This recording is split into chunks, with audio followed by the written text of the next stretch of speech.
In this episode, I discuss the real reasons why universal life insurance policies cannot be used to practice infinite banking, and also why participating whole life insurance must be used to become your own banker.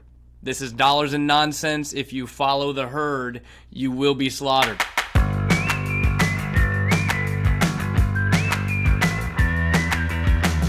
All right, everybody, welcome back to the show. It's great to have you. We are going to dive in today to content that we have spoken about before, the big bad content of life insurance policies, especially universal life insurance policies. For those of you who have been faithful listeners, you know that we've talked about this before. This is not our first foray into discussing universal life. And if you've been investigating infinite banking, whether you've been around for a long time or whether you're brand new to this concept of infinite banking, I'm sure you have run across some various videos, podcasts, whatever it is, discussing indexed universal life insurance or other forms of universal life insurance. And you'll probably realize that there's multiple camps out here. You'll probably realize that some people, I'm included in this, believe that you should not use any form of universal life insurance policies to practice infinite banking. And then other people will, of course, say you have to. It's way better over here. Come try the water. It's better over here in the universal life insurance world. I wanted to today dive into this concept again, dive into this discussion, and I feel like once for all, I want to put forth the definitive decision on this, and I think I can do this pretty well. Now, I'm about to definitively say why you can't. It's actually impossible to do infinite banking with universal life insurance policies, and I think you guys will all buy into that. That's also not necessarily to say that there won't be some instances that someone might want to. Of course, you wouldn't want to come to me, Nate Scott, or Living Wealth, to purchase a universal life. We don't do any of that, but I understand that there may be some value for some people out there for that policy. The value, though, is just not in its ability to practice the infinite banking concept.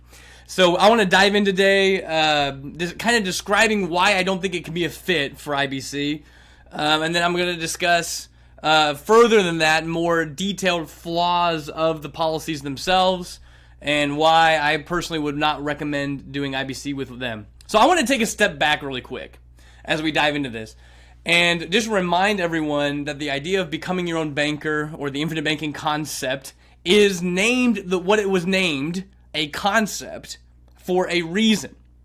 So infinite banking itself is a concept, and the concept really focuses on why things work the way we're saying they're supposed to work.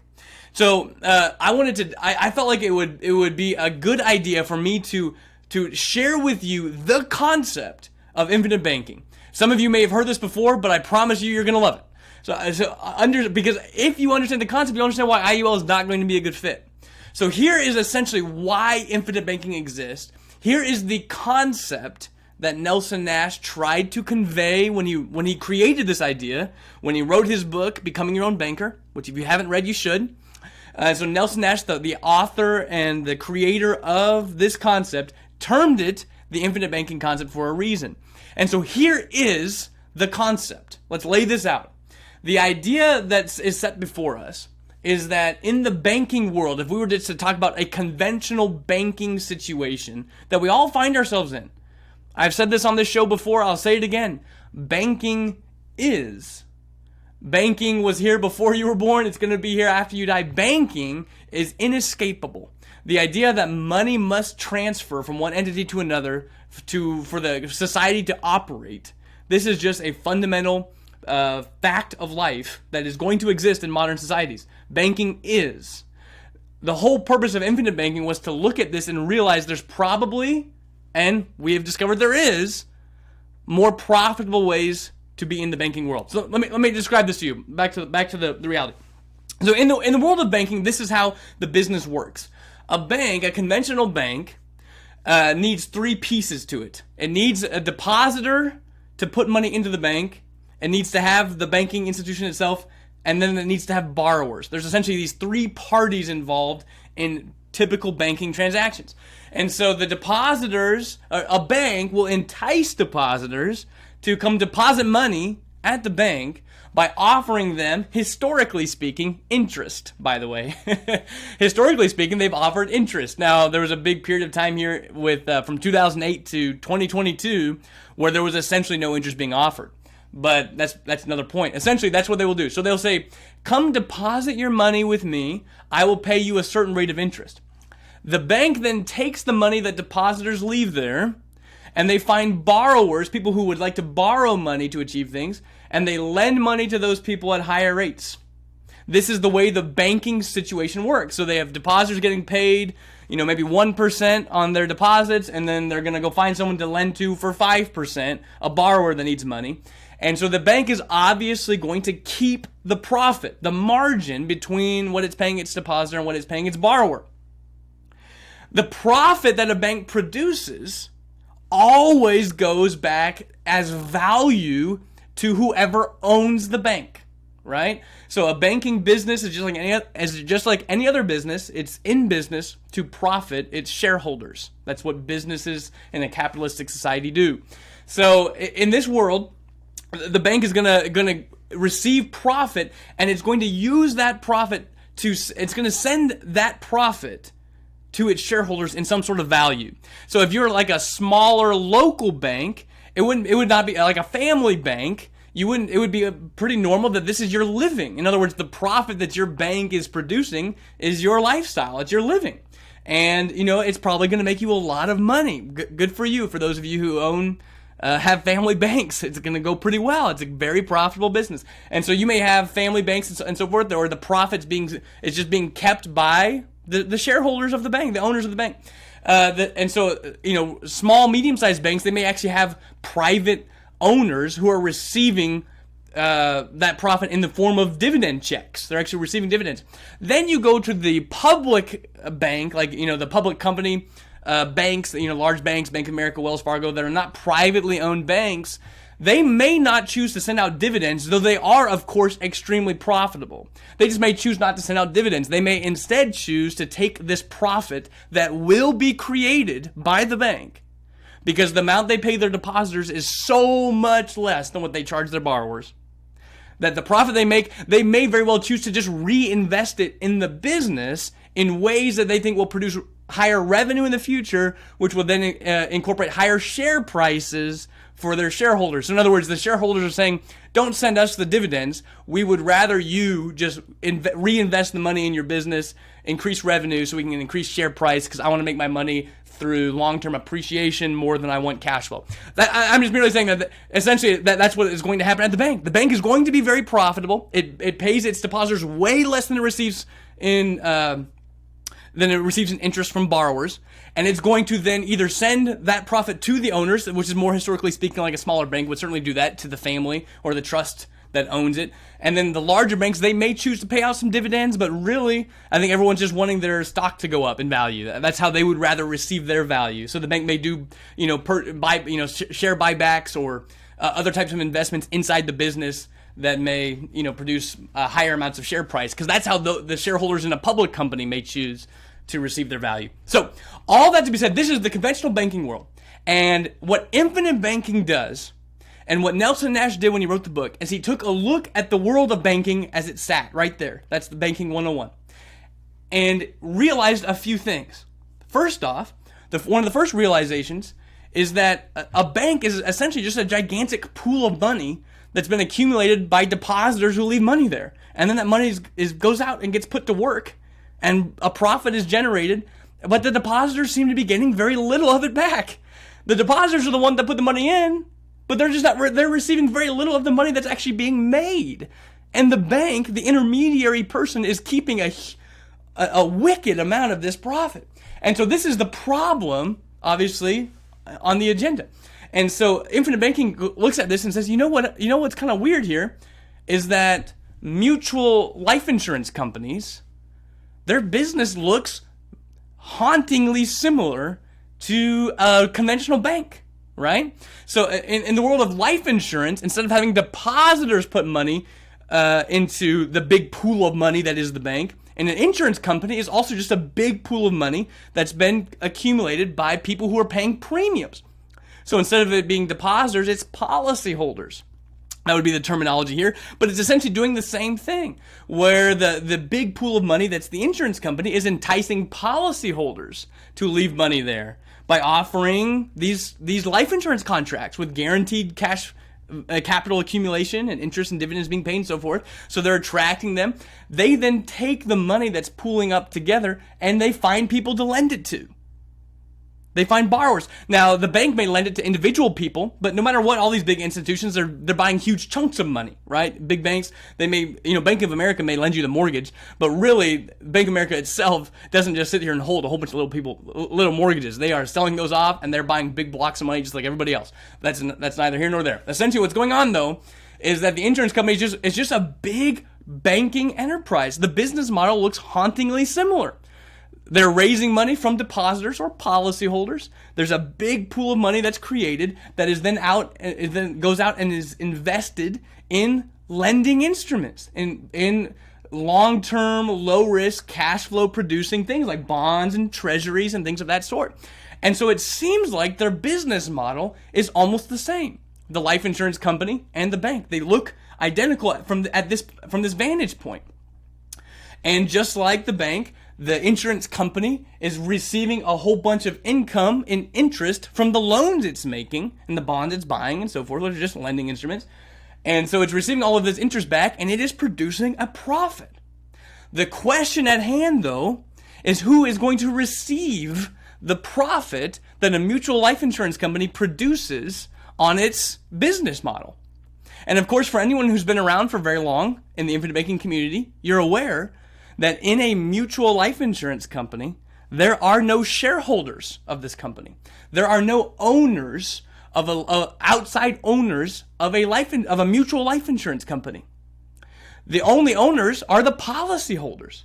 And so the policyholders, who are the shareholders in this environment, they are now sitting in two seats. They're sitting as the depositor like they were at the bank, but they're also sitting as the shareholder of the bank itself as well. And the only way to get ownership in a mutual life insurance company is to buy one specific policy. And that is their dividend paying, participating whole life insurance policies.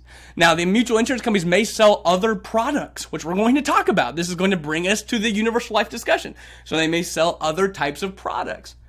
But there's only one that lets you plug in to the banking system as an owner. And so at the end of the year, once the insurance company receives all the profit in and gets together, it decides how much to send out in the form of dividends back to policyholders. Now, as I mentioned, big banking institutions like Bank of America, Wells Fargo, something like that, they often won't send big dividends out to their shareholders because most of their shareholders would rather see stock prices increase. So whatever you do with the profit that you make, Bank of America, please don't send it back to me, reinvest it. I want to have an increase in appreciation share price. That's not how it works in mutual companies, though. In a mutual company, the dividends themselves are a huge piece of the value. So they've been paying dividends every year since the 1800s without missing a year. Every one of these high quality, good mutual companies that you would want to work with. And so this is the idea. The concept was, oh my gosh, this is exactly the way the system looks identical to what it does at a regular bank. And so Nelson Nash presented the idea that you could become your own banker by plugging into a system that already exists, that mutual life insurance companies have been offering for a very long time. And he offered scale to it. He said you can do it at a much bigger scale than anyone had really thought you could do it at. As far as implementing this banking idea. So this was the idea behind it, was to plug in as an owner of the bank instead of just as a customer of the bank. So right now we're all customers of banks. A business makes money off of their customers for their owners. And that's exactly what a mutual life insurance company does. The mutual life insurance company makes money. Of course, it's profitable. It just happens to be you own the company, just like everyone else. And there's no third-party ownership anywhere else except for with us. So, by the way, this whole review was just to set the stage, because right now the concept is cool and it works because of the reality that underlays the concept, which essentially means the only way that we know of to plug into a big banking institution and profit like you should on your deposits, quote unquote, So right now, instead of getting 1%, you get 4 or 5%. How? Banks and insurance companies are both in the same business. How is one paying so much more than the other, for so long? Well, obviously it's because you own the bank. So you're not just a customer that they're making money off of. You're an owner, of which case the insurance company exists to make money for you. It's a very misunderstood fact about this reality. So now this points us, now that we get the concept, this is the idea of infinite banking.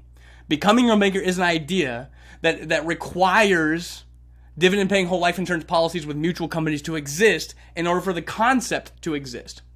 So here's the on the flip side, we're now going to transition to the universal life insurance world, and in this world, the insurance companies, by the way, one quick note that I think would be helpful in this too is that there are such things as stock insurance companies that are not owned by policyholders. In fact, you can buy shares of their stock from, the stock market at large. And so these institutions obviously don't have any sort of dividend-paying, participating whole life product that really gets to compete in any sort of way with a true mutual company. So they have to obviously create other products because they could try to create a dividend-paying whole life product, but it wouldn't work the same, and they would have a very hard time ever competing with just a true mutual company in that world. So you have to create another type of product in order to compete in the world. And here comes universal life insurance policies, which, by the way, mutual companies also, they have universal life policies that you can buy too. I wouldn't. I'm just merely saying definitely the stock-held, insurance companies, that's their bread and butter. Whereas the dividend-paying whole life policies are the bread and butter of a mutual company, universal life policies are the bread and butter of a stock company. So bear with me. So IUL, the most common type of universal life insurance policy is indexed universal life, or IUL. And it's hit the marketplace. It's a new kid on the block. It's the newest form of life insurance that exists on the marketplace today. Universal life itself is relatively new. Whole life is very, very old. Universal life was invented in the 80s just to begin with. And so here we are. We find ourselves in this world where IUL, the index universal life policy, is becoming more and more and more popular, rapidly more popular in the world.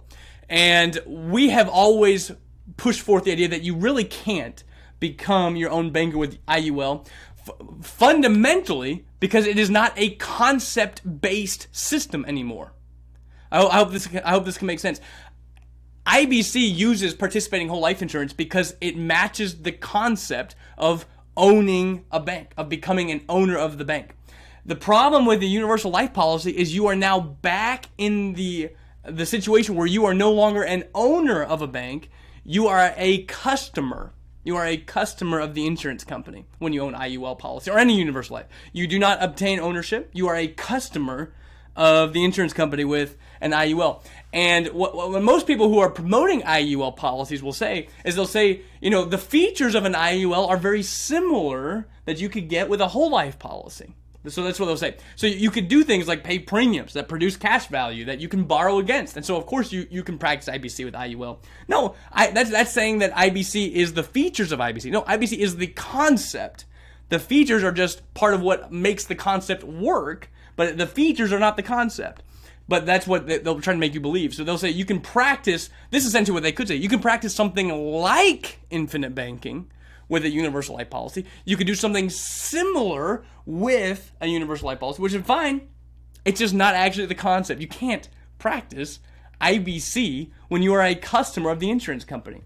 And just like we would say, you really can't practice true IBC by buying insurance from a stock-held insurance company. You could practice something like it, but IBC is what it is because it is a concept that uses dividend-paying whole life insurance issued by mutual companies to become your own banker. And it is unique in its ability to offer that. So IUL comes along and it says, we can essentially generate a better system in the world of IUL for individuals. But remember, whenever you buy an IUL policy from the insurance company, you are not an owner of the insurance company. You are just a customer. You are a customer in which the insurance company would like to be making money off of you. So this is one of the fundamental arguments, of course, like people that me would bring this up, and I've got more to say on this in a moment. But I hope the first thing you must know about any sort of universal life policies is that they are created in such a way to guarantee that the insurance company will not lose money on these policies.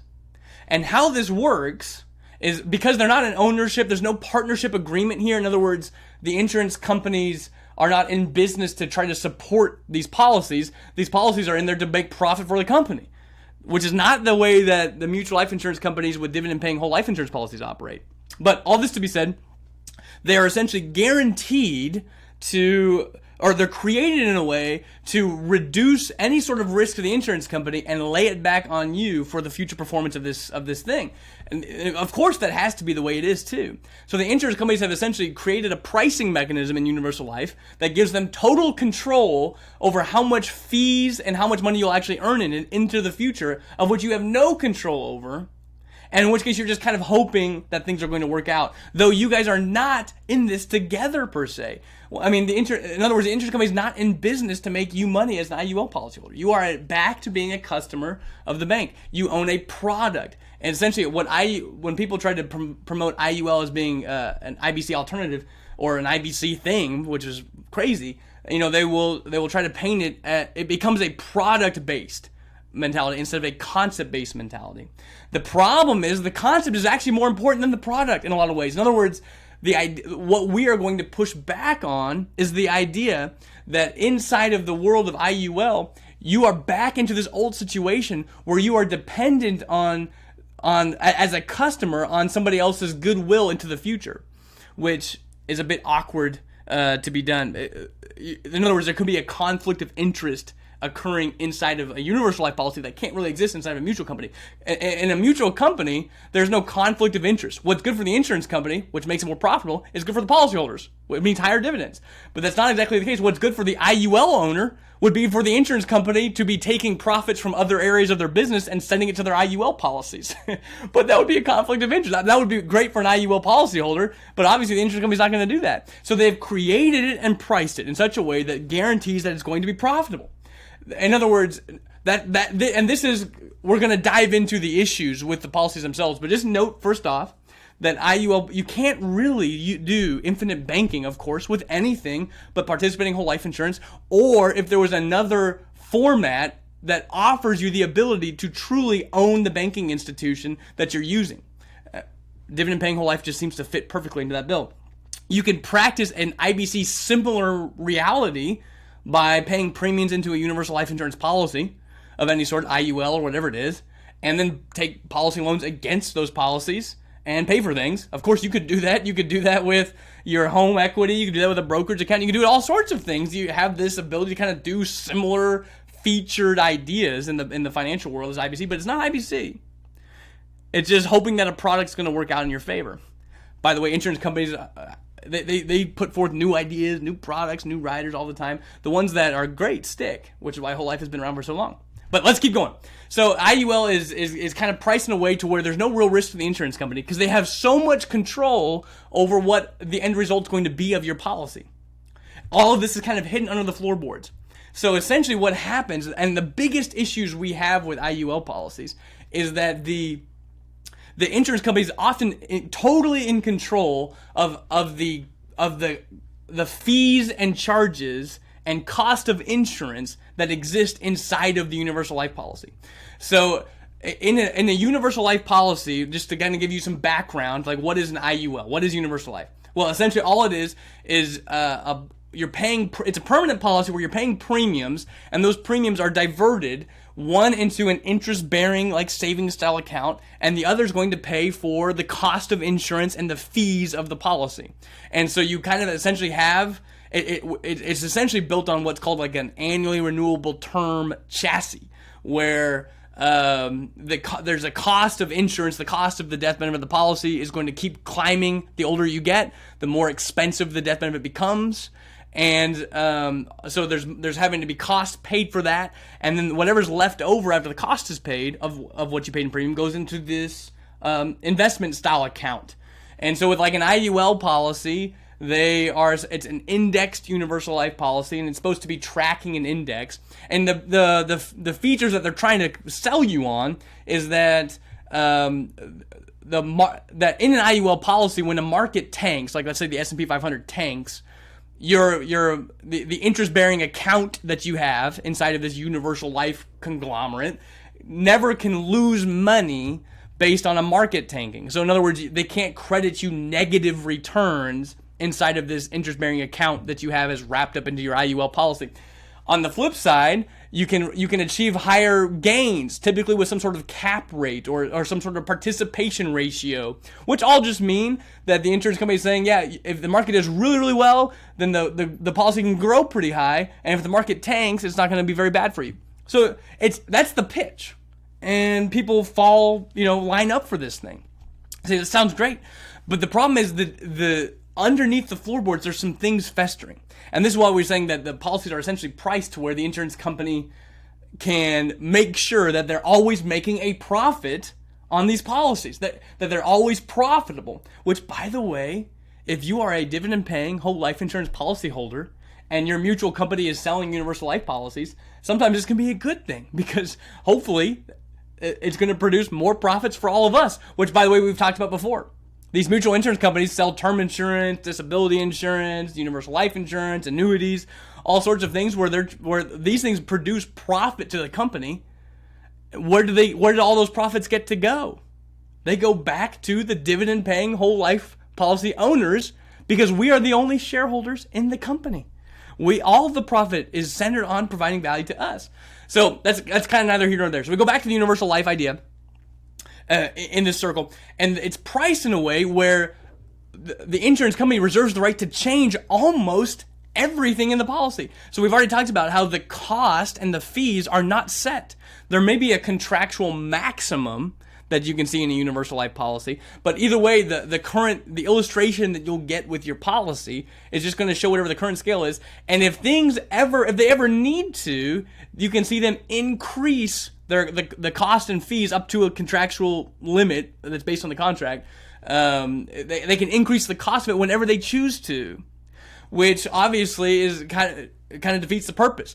And then on the flip side, they also have contractual rights to change the crediting max that they will offer for their policies. So let's say the market does 20%. But they may have a cap rate. They kind of price differently. You can have a few different things as far as what determines what your policy will return. But let's just say your cap rate was 10%, which means that if the market did 20%, your policy would only grow by 10%. But that's actually just a current cap rate. They have the right to change it anytime they want. So they could just easily lower it down to 8% for the next year if they needed to lower the cap rate to make this engine more profitable. And so what you have is the risk is being transferred back to the policyholder. In other words, the insurance company is saying, hey, you might, if the market does really, really well, and we choose not to lower the cap rate and we choose not to increase expenses, this policy can look pretty good. It's going to be fine for you.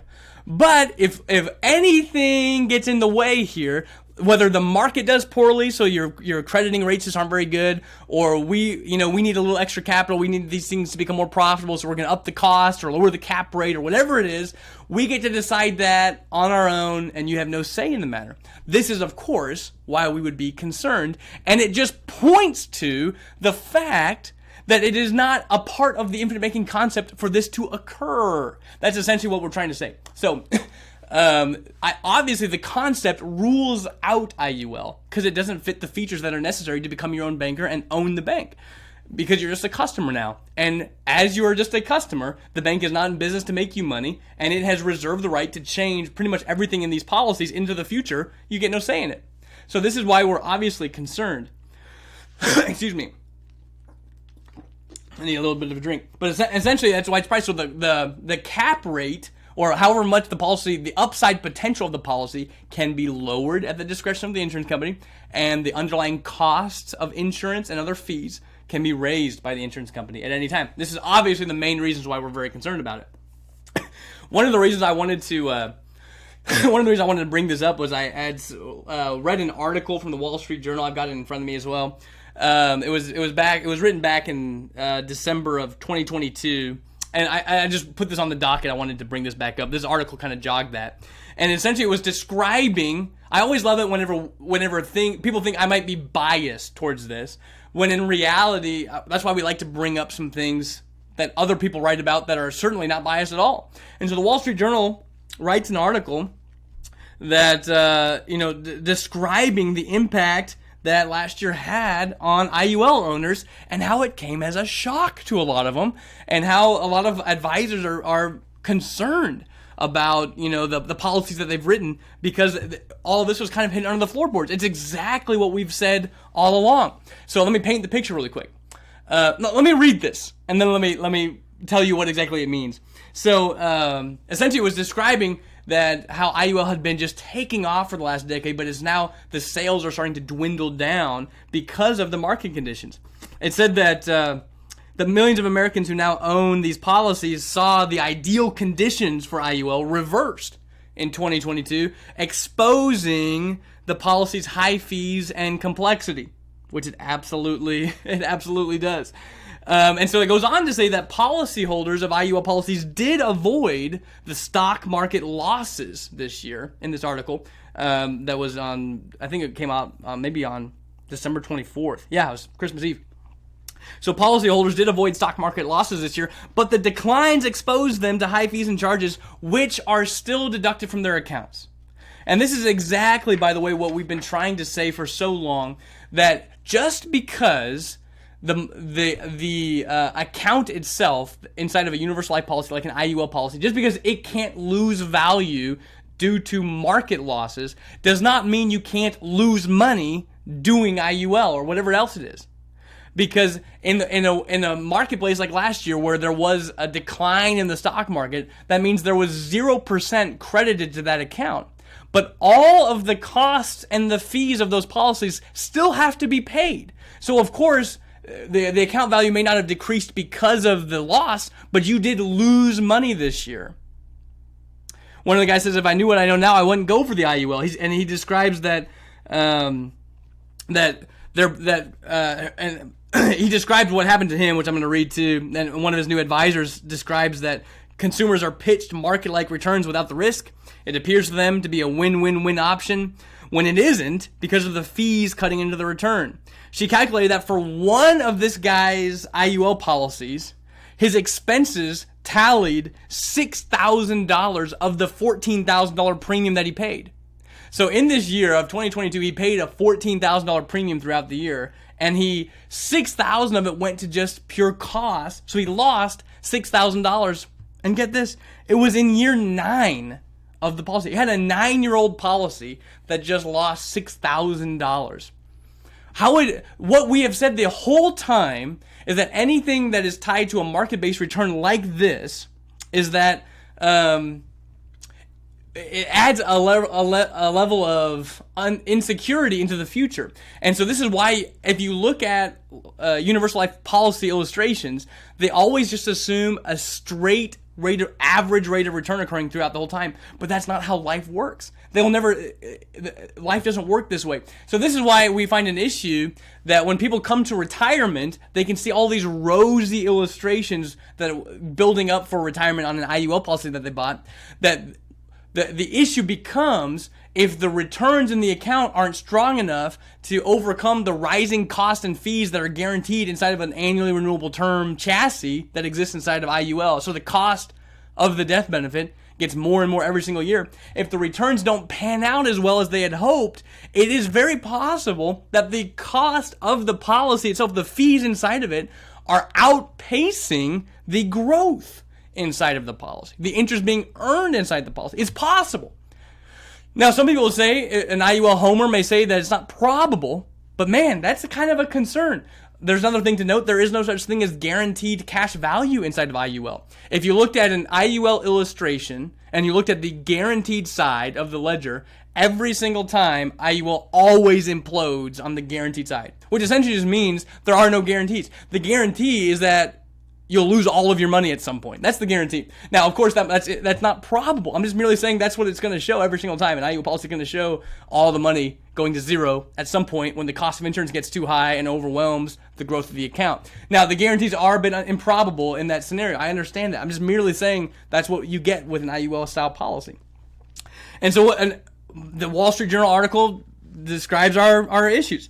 It says another concerning wrinkle to some critics: insurers generally retain the contractual right to change the upside cap, subject to regulator-approved limits, and they can raise costs per contractual terms.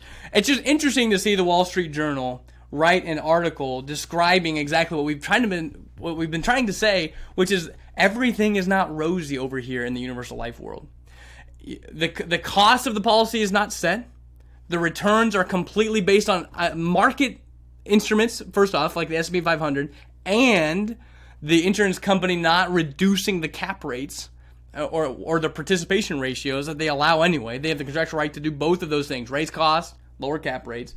And on top of that, you're not even an owner of the bank. You're not, quote unquote, you're not an owner of the insurance company. So the insurance company is treating you like a customer. It's selling you this policy in such a way that it knows it's going to make a profit because it maintains control of the levers. And any profit it does make just goes back to the dividend-paying, participating whole life policy owners anyway. So all of this is, the reason why I said this is definitive is because in reality, an IUL may make sense for someone who wants to have some sort of market, market exposure, but is terrified to lose money. I mean, that's who it's supposed to be pitched to. But it's, of course, you even start getting into more wonky scenarios when you actually want to practice IBC with it. So if we take this guy himself right now, he's got a policy that's 9 years old. He paid $14,000 of premium, $6,000 of it on a 9-year-old policy went purely just to pay for the expenses in the policy. So he's already lost $6,000. Let's just assume he'd been putting in $14,000 for 9 years. Well, that's going to probably put him close to $140,000, of cash value easily at that point in time. And let's say he'd been practicing IBC with it, and he went out and took out a $140,000 policy loan against his IUL policy to do IBC. Well, he's still got to pay policy loan interest on the policy loan. So this year, he would have lost $6,000 from the market from the market dropping and having to pay for the costs and fees. And he would have had a $140,000 loan. Let's say the loan rate at the IUL may have been 5% or whatever. There's a whole bunch of different options there. It gets very confusing.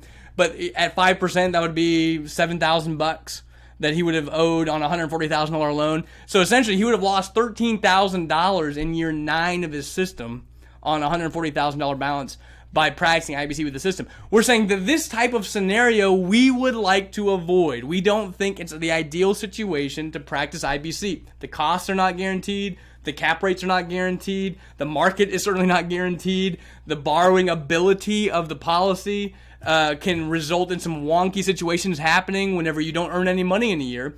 And then to top it all off, if the whole goal for this person was to retire one day with this policy, that starts to get extreme. Because then you could have had a situation, maybe 10 years further down when he has $500,000 and a bigger scale or so inside of the policy, where the cost of insurance is now higher. He's having to take money out of the account to live on, and you have to do it through policy loans. And so you're taking money out in policy loans to live on and having to pay interest. You could lose a lot of money really quickly if things don't work out perfectly. I personally look at all of this and I say it's probably not worth my time. But I do know that it's out there. And if this does nothing else but then just give you some ammunition to be confident in your choice, I think that's great. If you're looking into the two, once again, IUL may be great. If everything works out great, I'm sure it's going to work great. But that's the case with every financial strategy. If everything works out great, it's going to be great. But it very well might not be able to. This is why I don't understand why you would take something that we know is going to work and instead choose, well, maybe IUL could produce some sort of additional value. Maybe it could. If the market is great, if the costs are never increased and the cap rates are never changed, yeah, I'm sure it could work out just fine. But it very well could not either. And you very well could end up losing money in the time where you really can't. This is why there's so many horror stories for universal life policies that have been underfunded, that were issued, in the 1980s, 1990s, that are imploding and people are losing all the money they put into them. There's news articles all the time about it because of the way they're structured. It can be very confusing and dangerous at times. So I hope this has been helpful, everybody. I would say remind yourself when going into IBC that it is the concept that we're after. That dividend-paying whole life insurance policies are used because they allow you to plug into a banking institution as an owner. This is the entire concept. That's why they're used. There are other tools out there that can offer similar features of capital accumulation and ability to borrow. And those things are, I'm sure, will work fine, I guess. It's just not the infinite banking concept. You're just back into kind of a customer mentality. You're giving control back to somebody else. Instead of the institution working with synergistically with you, there's often some sort of conflict of interest between you as a customer and the company itself that's offering it. And the owners of that company, of course, are not going to allow their company to sell policies that make them lose money. So that they must be structured in a way that makes sure the company will always profit, which puts you in a bit of a conflict of interest. So they're trying to make money off of you again, which is what we're trying to avoid. So I hope this has been helpful. There are probably more problems we could go into, but I mean, it really all stems from those. It really does. It stems from the fact that we've given up control of our future back to the insurance company.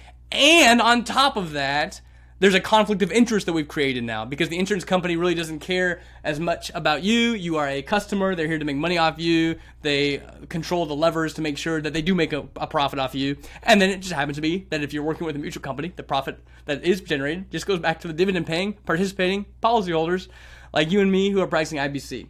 Just like it is with the term insurance policies and annuities and disability insurance that they sell as well. So with all this being said, I would not recommend using universal life insurance policies as the tool to practice IBC. I hope this has been helpful. If you have any questions about it or thoughts, feel free to email me anytime. You can reach me at nate@livingwealth.com. nate@livingwealth.com. Well, we have gone far enough. It's been great again. This is Dollars and Nonsense. If you follow the herd, you will be slaughtered.